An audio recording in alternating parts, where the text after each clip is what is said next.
오늘 우리에게 주시는 하나님의 말씀 보겠습니다. 구약성경 사무엘상 22장 3절에서 5절까지 말씀입니다. 사무엘상 22장 3절에서 5절까지 제가 가진 성경으로는 446페이지에 있습니다. 다 찾으셨으면 사무엘상 22장 3절에서 5절 우리 석절인데요. 우리 함께 교독하고 마지막 절은 함께 읽도록 하겠습니다. 다윗이 거기서 모압 미스베로 가서 모압 왕에게 이르되 하나님이 나를 위하여 어떻게 하실지를 내가 알기까지 나의 부모가 나와서 당신들과 함께 있게 하기를 청하나이다 하고 인도하여 모압 왕에 나아갔더니 그들은 다윗이 요새에 있을 동안에 모압 왕과 함께 있었더라. 함께 읽겠습니다. 선지자 갓이 다윗에게 이르되 너는 이 요새에 있지 말고 떠나 유다 땅으로 들어가라. 다윗이 떠나 헤렛스풀에 이르니라. 아멘. 요새에 있지 말고 떠나라. 요새에 있지 말고 떠나라 라는 제목으로 말씀을 나누도록 하겠습니다. 성경을 보면 안락한 곳에 살다가 힘들고 어려운 곳으로 간 사람을 보게 됩니다. 우리 성도님들 누가 떠오르나요? 아브라함이죠. 이 아브라함은 이 갈대아 우르에 살고 있었습니다. 이 당시 갈대아 우르는 이 메소포타미아의 메소포타미아 문명의 발상지였고요, 풍요로운 도시였습니다. 이 4,000년 전이죠. 지금으로부터 수세식 화장실이 있을 정도니 당시 문명은 화려하고 웅장했습니다. 이 4,000년 전에 수세식 화장실이 있었다라는 것입니다. 그런데 하나님께서 이 안정적으로 그 땅에서 살고 있는 이 아브라함을 부르셔서 말씀하시는 것이죠. 창세기 12장 1절 말씀인데 우리 함께 읽어보겠습니다. 창세기 1장 12장 2절이네요. 2절 시작. 너는 너의 고향과 친척과 아버지의 집을 떠나 내가 내게 보여줄 땅으로 가라. 그렇죠?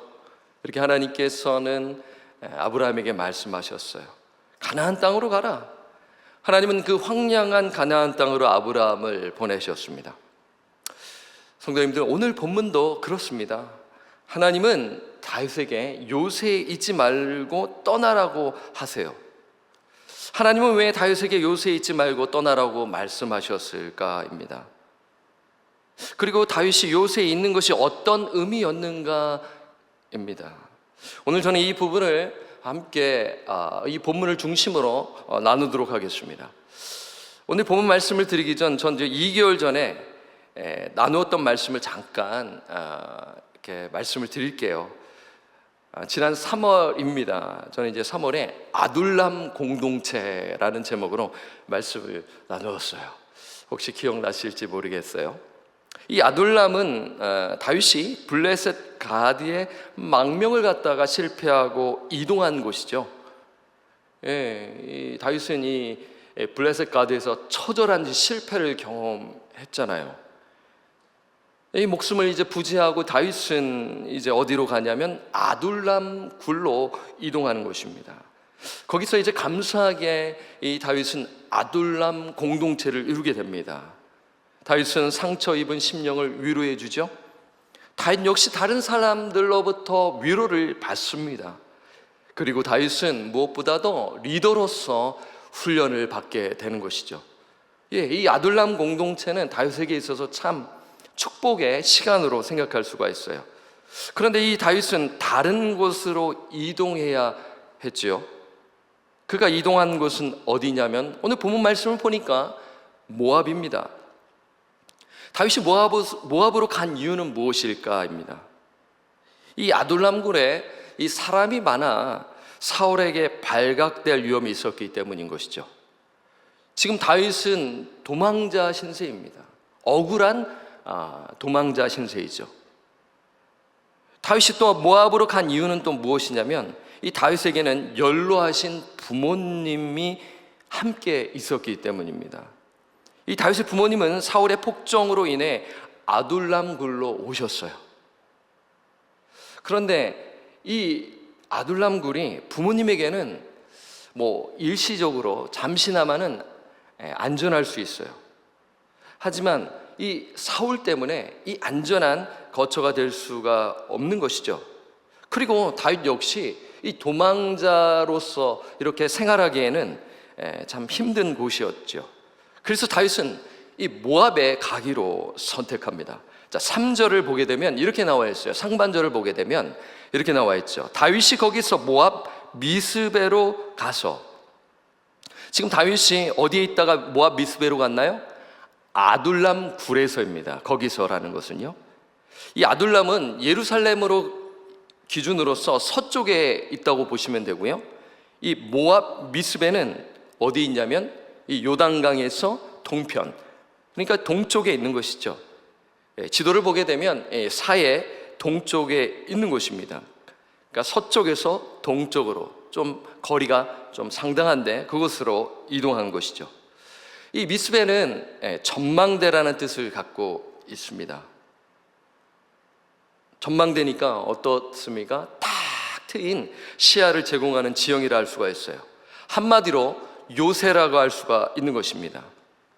다윗은 이 모압 미스베가 자신의 부모님을 모시기에 안전한 지역으로 생각했어요. 그리고 다윗은 모압 왕에게 직접 아버지와 어머니가 지낼 수 있도록 요청합니다. 그런데 여기서 흥미로운 것이 있어요. 말씀을 보면요, 이 다윗이 모압 왕에게 소심하게 요청하지 않고 당당히 요청하는 것입니다. 자, 사무엘상 22장 3절을 우리 함께 읽어보도록 하겠습니다. 시작. 다윗이 거기서 모압 미스베로 가서 모압 왕에게 이르되 하나님이 나를 위하여 어떻게 하실지를 내가 알기까지 나의 부모가 나와서 당신들과 함께 있게 하기를 청하나이다 하고, 다윗이 이 원수의 나라 모압 왕에게 저렇게 당당할 수 있는 이유는 무엇일까요? 여러 가지로 생각할 수가 있습니다. 먼저는 지금 모압이 이 사울과 적대 관계에 있었기 때문에 가능했어요. 이 사울은 일찍이 이 모압과 전쟁을 펼쳤어요. 지금 이 사이가 좋지 않은 상황인 것이죠. 그리고 이 다윗이 이 모압 왕에게 당당하게 이 부모님이 여기 거할 수 있도록 요청할 수 있었던 것은 이 다윗이 모압과 친척 관계이기 때문인 것입니다. 여러분 잘 아실 것입니다. 다윗의 증조 할머니가 누구입니까? 누구이죠? 혹시? 룻입니다. 룻. 그 룻기의 그 룻입니다. 이 룻은 모압 사람이죠. 이 다윗의 몸에는 모압의 피가 흐르고 있었어요. 그래서 다윗은 이 모압 왕에게 당당히 요청할 수가 있는 것입니다. 그런데 여기서 고민이 되는 것이 있어요. 그것은 다윗이 모압을 선택한 것이, 이 모압으로 이동한 것이 하나님의 뜻이었는가라는 질문을 하게 되는 것이죠. 사실 모압은 어떤 나라입니까? 하나님을 대적하는 나라이고요, 우상의 나라입니다. 그러면 다윗이 모압 땅에 가는 것이 맞는 것인가라는 질문을 갖게 되는 것입니다. 그런데 우리 성도님들, 이러한 질문은 앞선 상황에서도 하게 될 수 있었어요. 다윗이 블레셋 가드로 망명 가는 것이 하나님의 뜻이었는가입니다. 오늘 본문도 그래요. 다윗이 모압 미스베로 가는 것이 하나님의 뜻이었는가입니다. 우리는 이렇게 생각할 수가 있어요. 현실적인 입장에서 보면 생각할 수 있지 않나요? 합리적으로 생각하면 그렇게 생각할 수 있지 않나요? 다윗은 살기 위해 선택한 것 아니겠어요? 다른 방법이 없었기 때문에 선택한 것이다라고 생각할 수 있잖아요. 그리고 그의 장래 걸음이 불확실하기 때문에 모압으로 간 것이다라고 생각할 수가 있잖아요. 자, 3절을 통해 우리가 생각할 수가 있어요. 다시 한 번 더 3절을 보면 다윗의 그 심정을 우리가 헤아릴 수가 있어요. 다윗이 왜 모압으로 갈 수밖에 없었는가? 자, 3절 말씀 우리 한 번 더 읽어보겠습니다. 시작. 다윗이 거기서 모압 미스베로 가서 모압 왕에게 이르되 하나님이 나를 위하여 어떻게 하실지를 내가 알기까지 나의 부모가 나와서 당신들과 함께 있게 하기를 청하나이다 하고, 여러분 3절의 말씀을 보니까 다윗이 이런 이야기를 하죠. 하나님이 나를 위하여 어떻게 하실지를 내가 알기까지라고 말하는 거예요. 여러분 어떤 의미인가요? 다윗은 자신의 인생이 어떻게 될지 모른다는 것입니다. 그렇잖아요. 우리 인생도 한 치 앞도 내다볼 수가 없습니다.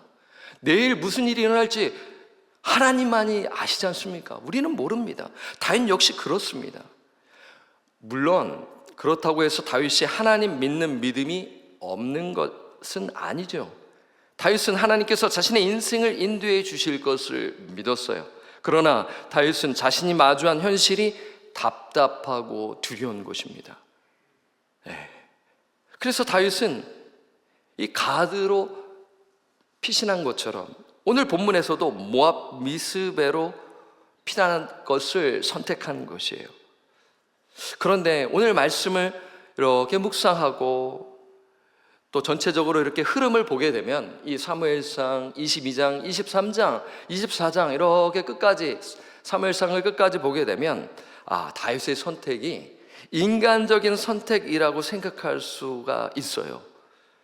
왜 그러냐면요, 일단 다윗이 모압 미스베에 오래 머물지 못하기 때문입니다.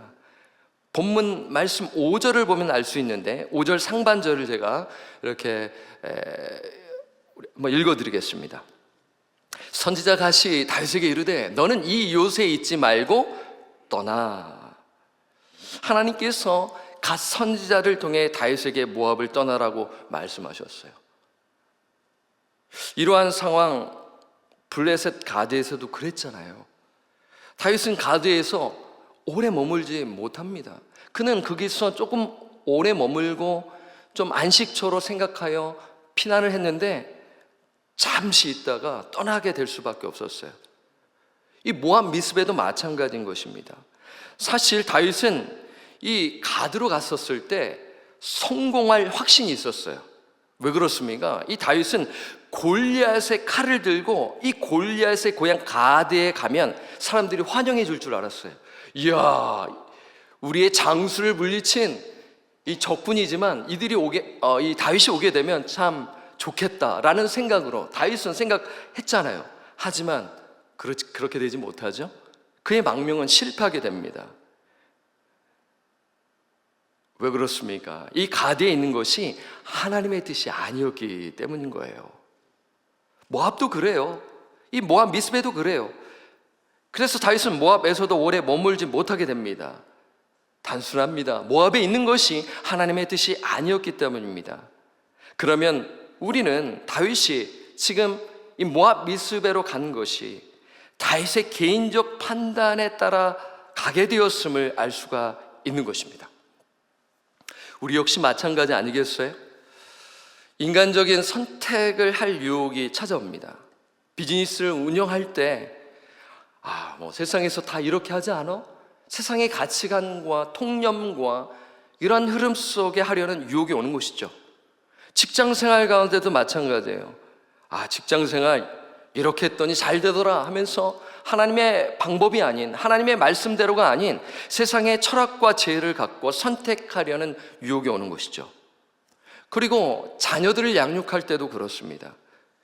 다들 이렇게 하잖아, 이렇게 했더니 좋은 데 가잖아, 그러면서 하나님의 뜻이 아닌 세상의 방법과 논리에 미각하여 자녀들의 그 진학을 인도하려는 것입니다. 그런 유혹이 있어요. 청년들은 어떻습니까? 학업이 그렇잖아요. 그리고 진로가 그렇잖아요. 또 신분 문제도 그렇잖아요. 그리고 취업이 그렇잖아요. 그러한 선택을 할 때 또 무엇이 있습니까? 결혼입니다. 이렇게 하면 되지, 다 세상에서 다 이렇게 하는데, 하나님의 말씀이 기준이 아니라 세상에서 이렇게 하는데, 이렇게 하다가 결국 하나님께서 나를 유예해 주시는 것 아니야 라면서 그냥 인간적인 선택을 하려는 그런 유혹에 직면하게 되는 것입니다. 오늘 예배에 참석하시는 저와 여러분도 그렇죠? 그렇잖아요. 내가 이 중요한 일을 결정할 때 나는 어떤 기준으로 선택해야 하는가라는 것이에요. 이런 점에서 우리는 어떤 중요한 것을 선택할 때 그 선택이 정말 하나님께서 정말 원하시는 것인가라는 질문을 해야 하는 것입니다. 하나님께서 정말 기뻐하신 일인가라는 질문을 던지고 말씀을 통해 확인하고 기도하고 선택해야 하는 것입니다. 이러한 메시지를 오늘 본문에서 우리는 생각할 수가 있는 거예요. 자, 본문으로 돌아옵니다. 다윗은 결국에는 이제 모압 미스베를 선택했어요. 그는 이것이 가장 합리적이라고 생각한 곳입니다. 다윗의 입장에서는 그렇죠. 그래서 그는 어떻게 하나요? 4절을 함께 읽어보도록 하겠습니다. 4절 시작. 부모를 인도하여 모압 왕에 나가왔더니 그들은 다윗이 요새에 있을 동안에 모압 왕과 함께 있었더라. 다윗은 부모를 인도하여 모압 왕 앞에 나아갑니다. 부모님은 모압 왕과 함께 있었죠. 그리고 다윗은 어디에 있었다고 하나요? 요새입니다. 그런데 이 요새에 다윗 혼자 있는 것이 아니라 4절을 보니 뭐라고 나오죠? 그들은 다윗이 요새에 있을 동안에, 그러니까 아둘람에서 공동체를 이룬 400명과 함께 있었다라는 것을 알 수가 있어요. 여러분 보세요. 아둘람 공동체를 이루었잖아요. 그래서 400명이 따랐잖아요. 이 다윗과 이 400명이 모압 미스베에 함께 따른 곳입니다. 여러분 어떻게 보면 다윗은 맞죠? 든든하지 않습니까? 혼자 간 게 아니라 400명이 따르고 있잖아요. 그리고 안전하잖아요. 너무 좋은 곳입니다. 그렇잖아요. 여기가 좋사오니 하며 있을 수 있잖아요. 또한 이 지형이 상당히 매력적인 것으로 우리가 생각할 수가 있잖아요. 여기서 우리는 요새라는 단어에 주목할 필요가 있습니다. 이 요새는 히브리어로 메추다입니다. 메추다. 이 마사다라고 하는데 우리가 여러분들도 아실 것 같은데 영어로는 stronghold라고 합니다. 접근할 수 없는 장소예요. 요새는 산성, 성체 혹은 산꼭대기라고 할 수가 있는 곳입니다. 다윗은 이 모압 땅에 있는 요새가 자신과 이 400명을 보호할 최선의 장소로 생각한 곳입니다. 저는 이 요새에 관한 여러 자료들을 찾다가 마사다가 눈에 들어왔어요. 사실 이 메추다가 이 마사다라고 읽을 수가 있어요. 사실 히브리어로 요새가 마사다입니다. 마추다. 이 마사다는 이스라엘 남쪽 사해 부근에 있고요, 절벽 꼭대기에 있는 천의 요새입니다. 사진을 한번 보겠습니다. 사진 하나 준비를 했는데요. 여러분 보이십니까? 좀 사진이 아주 그렇게 크지 않아서 딱 보게 되면은 주변이 다 절벽이죠. 그리고 그 맨 위가 이 평지입니다. 그래서 보게 되면은 지금 이제 이스라엘을 가게 되면 유명한 관광지로 지금 있는데요. 뭐 걸어갈 수도 있고, 그다음에 케이블카로 타고 이제 갈 수 있는 곳이라고 합니다. 이 마사다의 높이가 434m인데 산 정상의 평균 너비는 120m이고 길이는 620m이고 둘레는 1300m입니다. 사진으로 봤었을 때는 뭐 조그만 데 아니야 라고 생각할 수 있지만 아닙니다. 이 마사다의 대략 크기는 축구장 몇 개의 크기냐면요, 여러분 축구장 몇 개의 크기라고 생각하세요? 13개입니다. 어마어마해요, 여러분. 그쵸? 어떤 선생님은 입을 쫙 벌리셨어요. 와, 크다. 축구장 한 2-3개만 해도 클 텐데 축구장 13개의 크기입니다. 이 마사다가요. 크기가 상당합니다. 사방이 절벽으로 둘러싸여 있어 난공불락의 지형 조건이죠. 이러한 지형 조건으로 인해 마사다는 요새로 사용되었습니다. 역사 문헌을 보니 이 헤롯 아시죠, 여러분? 이 헤롯이 주전 370년경에 로마의 침입과 어떤 사태를 대비하기 위해 이 마사다에 궁전을 지었어요. 이 헤롯이라는 인물은 되게 의심 많은 인물이었습니다.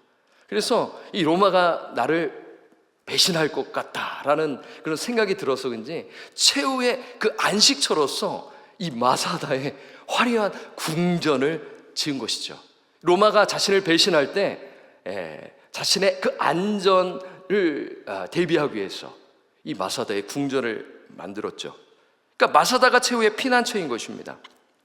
그리고 이 시간이 흘러 이스라엘의 이 열심당원들 아시죠? 일명 테러리스트라고도 이렇게 불리우는데 그 로마 정부의 이 반기를 든 이 열심당원 아시죠? 이 열심당원들이 이 마사다를 요새로 사용했습니다. 주후 AD 66년경에 이 유대인과 로마 간의 전쟁이 일어나는데, 이 주후 70년경에 로마군에 의해 예루살렘 성전이 파괴가 됩니다. 이때 끝까지 로마군과 황전한 열심당원들이 가족을 데리고 도망친 곳이 바로 방금 그 사진 마사다 요새인 것이에요. 여기서 이스라엘 열심당원은 로마군에 대항합니다. 끝까지 대항해요. 그들이 이 마사다에서 몇 년 동안 버텼는지 아시나요 혹시? 3년 동안 버팁니다. 이 강력한 이 로마 군대에 3년간 버텼다라는 것은 기적이죠. 기적입니다. 그런데 이 로마 군대가 요새를 공격하면서 궁금한 것이 있었어요. 결국에는 알게 되지만 처음에는 어떻게 저기서 사람들이 버틸 수 있지? 아니 물이 없었을 텐데. 여러분 이스라엘 이 남쪽은 광야입니다. 유대 광야예요. 척박한 땅입니다. 물이 없었을 것 아니겠습니까? 로마 군인들 역시 물 때문에 고생했습니다. 그 길을 정복하기에 갔지만 이 물 때문에 너무나 날씨가 건조하기 때문에 하다 실패한 것이죠. 그런데 알게 되는 것이죠. 그들이 버틸 수 있었던 것은 그곳에 저수지가 있었어요. 이 요새 꼭대기에 빗물을 저장할 수 있는 저수지가 있었다고 합니다. 관계 시스템을 만들어 물을 저수지에 보관했는데 몇백 명이 몇 년을 버틸 수 있는 저수지가 있었죠. 그런데 이 로마 군대가 포기합니까? 포기하지 않습니다. 이 로마 군대가 어떤 군대입니까? 그렇죠? 그래서 그들은 전략을 바꿔요. 수학자들을 통해서 어디에 침입하면 되겠는가, 어디에 흙을 쌓아서 가면 되겠는가, 이러한 아이디어를 내게 되는데, 그래서 마사사 서쪽에 흙으로 언덕을 쌓는 공명작전을 펼치는 것입니다. 너무나 가파르니까 흙을 쌓아가지고 이렇게 들어가는 방법을 하는 것이죠. 흙으로 경사로를 쌓아 요새에 진입하기로 하는 것입니다. 결국엔 성공합니다. 그렇죠. 그래서 그 꼭대기에 있었던 이런 열심당원들이 이제는 우리는 할 수가 없게 되겠구나, 포기해야겠다라는 마음을 갖게 되는 것이죠. 그래서 철옹성과 같았던 요새가 곧 함락되기 일보 직전이었는데요, 그때 마사대에 이 열심당원 사람 960명이 남았다고 합니다. 그들의 선택은 어떠한지 아시나요? 자결입니다. 자결. 그들은 이방인의 죽기보다 집단 자결을 선택하는 것이죠. 남자들이 처자식을 죽입니다. 마지막까지 남은 남자 10명이 제비를 뽑아 9명을 죽이고요, 나머지 1명이 자결합니다. 로마 군대가 올라갑니다. 이미 다 죽은 상태이죠. 물론 어린아이 몇 명과 이러한 소녀가 있었다고는 하는데, 그런 열심당원 전부가 다 죽은 것이죠. 난공불락과 같은 요새였지만 끝내 그들은 보호받지 못하고 죽습니다. 저는 이 사건을 보면서 두 가지를 생각해 보았어요. 먼저 이 세상의 요새는 영원하지 않다는 것입니다. 물론 요새에 있으면 잠시 보호를 받지요. 일시적입니다. 그렇지 않습니까? 그리고 두 번째, 우리가 의지하는 요새는 무엇인지 생각해 본 것이죠. 어떤 사람은 사람을 요새로 생각하고 의지합니다. 그런데 우리가 인생을 살면서 다 경험했어요. 우리 성도님들, 오늘 예배에 참석한 우리 성도님들 다 경험했습니다. 저도 경험했습니다. 나를 지켜줄 것 같은 사람을 의존했는데 나를 지켜주지 못하는 것입니다. 그리고 나에게 도움을 줄 것 같은 사람이 나를 배신하는 것입니다. 어떤 사람은 자녀를 요새 삼습니다.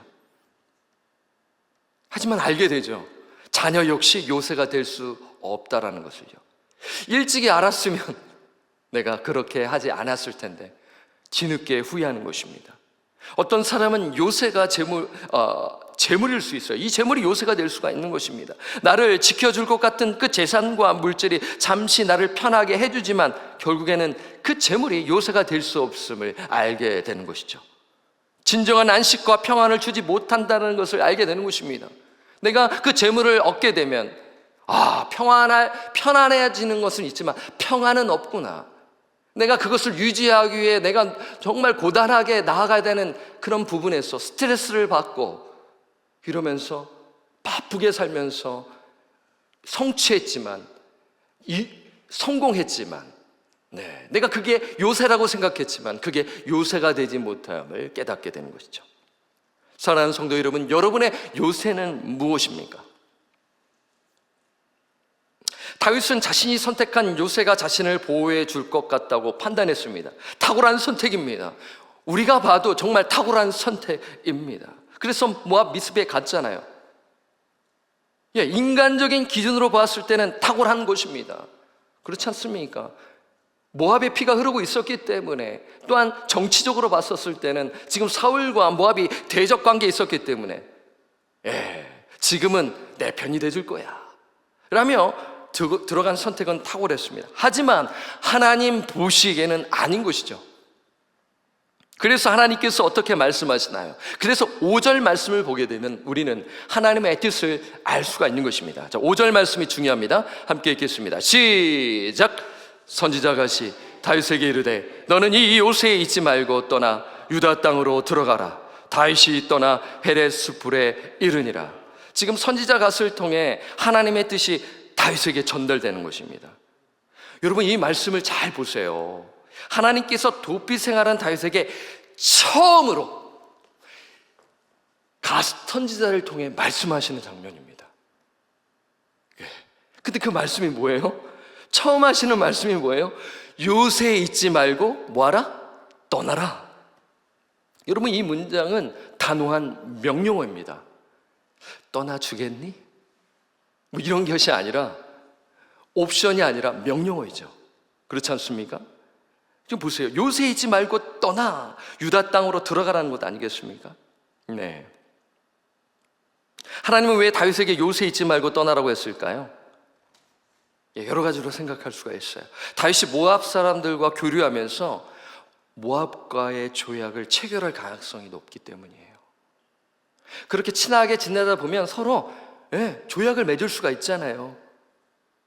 그러면 이 다윗뿐만 아니라 자신을 따르는 사람이 하나님의 심판을 받을 수 있기 때문이에요.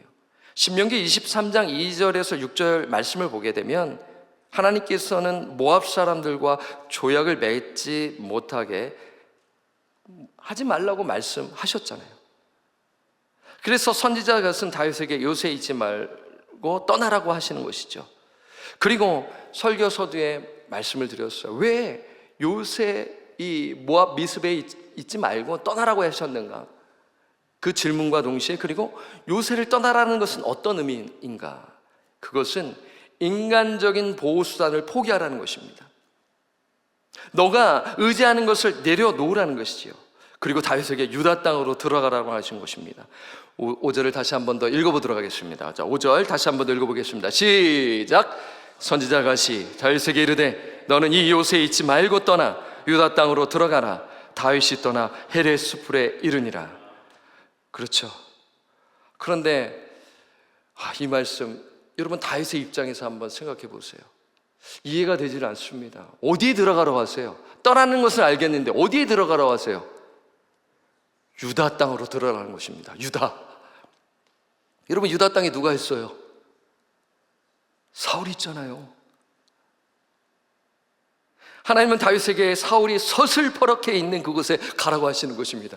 칼을 갈고 지금 다윗을 죽이려고 하는데 그곳에 들어가라고 하시는 것이죠. 아니, 다윗이 사울을 피해 도망했는데 하나님은 다시 위험한 곳으로, 불안한 곳으로, 고통스러운 곳으로 가라는 것입니다. 다시 말해 광야로 들어가라.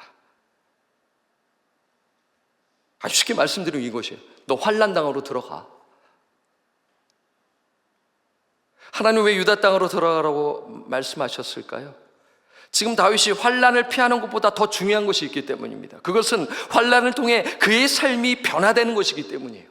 그가 왕이 되기 전에 그가 왕으로서 하나님의 말씀을 받들어 이스라엘을 하나님의 말씀대로 하나님의 뜻대로 통치하기 위해서는 그의 삶이 변화가 필요했어요. 여러분, 사람이 잘 변화되지는 않는 거 여러분 잘 아시지 않습니까? 그래서 하나님께서는 그 사람을 변화시키기 위해서는 어떻게 합니까? 정말 어려운 것으로 내모시는 것입니다. 그리고 유다 땅으로 들어가는 것은 모든 인간적인 보호와 안정을 위한 수단을 철저하게 포기하고 오직 하나님만 의지하라는 것입니다. 하나님께서 아브라함에게 말씀하시는 것처럼 너는 갈대아 우르에서 머물지 말고, 안정된 곳에 머물지 말고 떠나라. 가나안 땅으로 가라. 그건 무슨 말씀이냐? 너는 나만 의지해라. 약속의 말씀을 붙들고 의지하면 나아가라는 말씀인 것입니다. 오늘 말씀도 동일한 것입니다. 한마디로 인간적인 보호수단을 내려놓고 절대적으로 하나님만 의지하라는 것이죠. 사랑하는 성도 여러분, 하나님께서는 택함 받은 성도들을 광야로 인도하십니다. 왜 그런가요? 왜 우리를 광야로 인도하십니까? 우리로 하여금 오직 하나님만 의지하도록 하기 위해서인 것이죠. 오늘 우리가 요즘 우리 교회가 큐티 말씀, 어떤 말씀을 묵상하고 있습니까? 민수기잖아요. 민수기는 히브리어 식으로 광야에서 아니겠습니까? 광야에서. 히브리식 이름은 광야에서입니다. 이스라엘 백성들을 하나님께서 광야로 인도하신 것은 오직 하나님만 의지하도록 하기 위함이죠. 거기서 철저히 훈련시키시는 것입니다. 이스라엘 백성을요. 마찬가지죠. 하나님께서는 이 다윗을 다시 유다 땅으로 들어가라, 광야로 들어가라는 것은 그를 철저히 훈련시키시는 것입니다. 그를 변화시키시기 위함인 것이죠. 하나님만 절대적으로 의존하기 위함인 것이죠. 자, 이 말씀을 들은 다윗은 어떻게 합니까? 순종하는 것이죠. 두려움에 있었던 그가 이제 하나님의 말씀을 듣고 담대함을 갖게 되는 것입니다. 그는 유다 땅으로 들어갑니다. 다윗은 자신이 의지하는 것을 내려놓고 하나님을 의지하기로 결단합니다. 그리고 광야로 들어갑니다. 사랑하는 성도 여러분, 하나님은 동일하게 우리에게 말씀하시는 것입니다. 너가 세상에 있어 의지하는 것들을 내려놓고 오직 하나님만 의지하라는 것입니다. 왜 그렇습니까? 하나님만이 우리의 요새이시기 때문에 그렇습니다. 하나님만이 우리의 피난처이시기 때문에 그렇습니다. 우리 사랑하는 성도 여러분, 지금 어려운 상황을 겪고 계십니까? 어떤 이는 경제적인 것으로, 어떤 이는 질병으로, 어떤 이는 실직에 대한 것으로, 어떤 이는 신분 문제 때문에 두려움에 있을 수가 있는 것입니다. 사랑하는 성도 여러분, 두려워하지 마시고 우리의 요새이신 하나님만을 의지하시기를 바랍니다. 우리의 피난처이신 하나님만 바라보시기를 바랍니다. 다윗은 다시 유대 강으로 들어가 요새이시고 피난처이신 하나님을 경험했습니다. 그래서 다윗은 시편 곳곳에 하나님을 신뢰하며 이렇게 고백하는 것입니다. 이 말씀을 읽고 오늘 설교 말씀을 마무리하도록 하겠습니다. 여러분, 시편 18편 1절 3절에서 함께 읽는데요, 다 읽으면 좋지만 양이 상당합니다.